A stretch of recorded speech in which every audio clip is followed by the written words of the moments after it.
Many years ago, I was visiting one of our nation's comprehensive cancer centers. I was there as a visiting professor, and one of the things that you get to do as a visiting professor is meet the various scientists that work in the cancer center.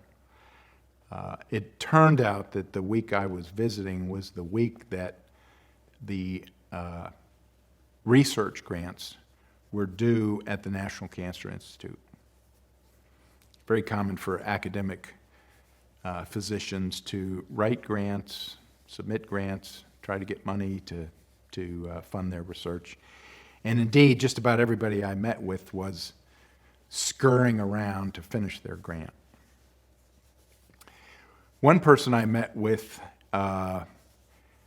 was particularly memorable because when I met with him, I noticed that his entire desk was covered with articles, scientific articles, figures, and it was pretty apparent that he was writing this big grant. And I said to him, I said, "Oh, you must be writing a grant."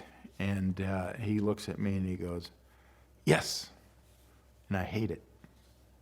The only reason I do it is because my chairman insists that we submit 3 grants a year.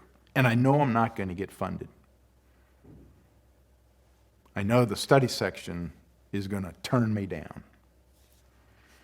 Well, I didn't say a whole lot. But a couple hours later, I met with another faculty member, a young woman who, same deal. Articles all over her desk, figures that were going to go in the grant. And I said to her, I said, "I bet you've been working long days for many months, burning the candle at both ends, working on your grant. What's it like knowing that the sheer probability of you being funded is extremely low?" And she said to me, she said, "You know, it's a lot of work, it's a lot of hours, but it's a labor of love because I'm finding a cure for cancer." Let's call the first guy Jack, and let's call the woman Jill. And here's what you want to get about Jack and Jill. The content that they're dealing with, the circumstances they're dealing with, writing a grant, is identical. But the meaning that they assign to that content is vastly different. For Jack, it was like, "I hate this. I hate this." For Jill, it was, "Well, this is a labor of love."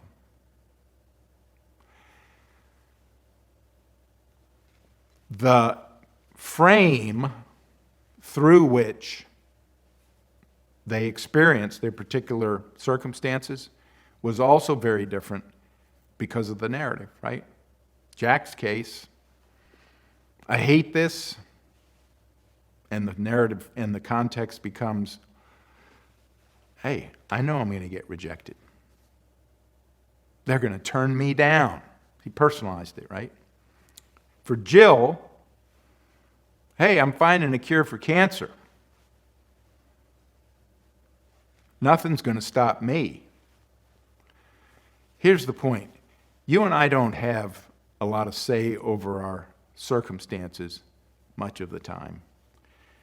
Research faculty are expected to submit grants.